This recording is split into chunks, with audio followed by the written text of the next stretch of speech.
This G4 podcast is brought to you by the U.S. Navy. Navy, accelerate your life.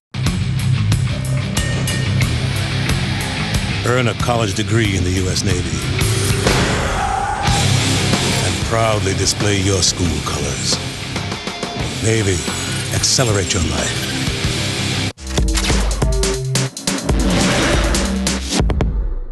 Welcome back to X-Play. I'm Adam Sessler. We decided to break with our normal schedule of making fun of video games next to a giant sphere to come here to the Tokyo Game Show to get cutting-edge news on the games and consoles we're going to see this holiday season. And here's a look at the future of the Nintendo DS.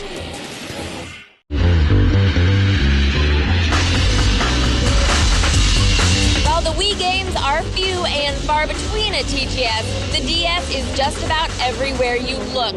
One of the most exciting games for American audiences is Final Fantasy III, a complete overhaul of the classic Famicom game. Just releasing it in America would have been enough, since it's the only game in the main Final Fantasy series that has never made it to US shores. But Square Enix didn't stop there. The game is completely remade in 3D, with a greatly expanded storyline and brand new characterizations. This fall, get ready to complete your Final Fantasy lineup.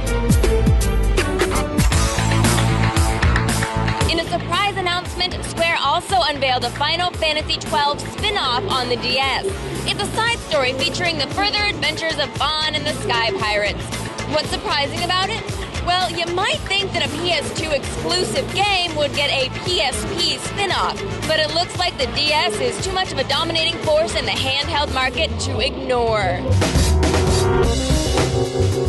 This is Pikaten Saiben 4. Well, it's basically the fourth installment of what we know as Phoenix Wright, but Phoenix Wright isn't in this one. You play a new hotshot attorney, so I don't know what they're gonna call it. Finally, Castlevania, Portrait of Ruin, continues Konami's streak of fantastic vampire killing on handheld.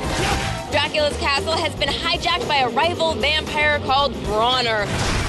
Apparently, the Drac wannabe channeled all the death energy created during World War II to bring the castle back and threaten humanity. Two adventurers set out to defeat him, and you play them both simultaneously. Classic Castlevania design with a dual hero twist comes your way this fall. Additionally, I would like to suggest to anyone considering a 14-hour plane flight across the Pacific Ocean that a Nintendo DS and a copy of Meteos will make 4 of those hours fly right by. For the other 10, you're going to need some prescription pills, 2 miniature bottles of Jack Daniels, and an adequate constitution to avoid overdosing. Speaking of heaven, our hands-on look at the Wii is coming up right after the break.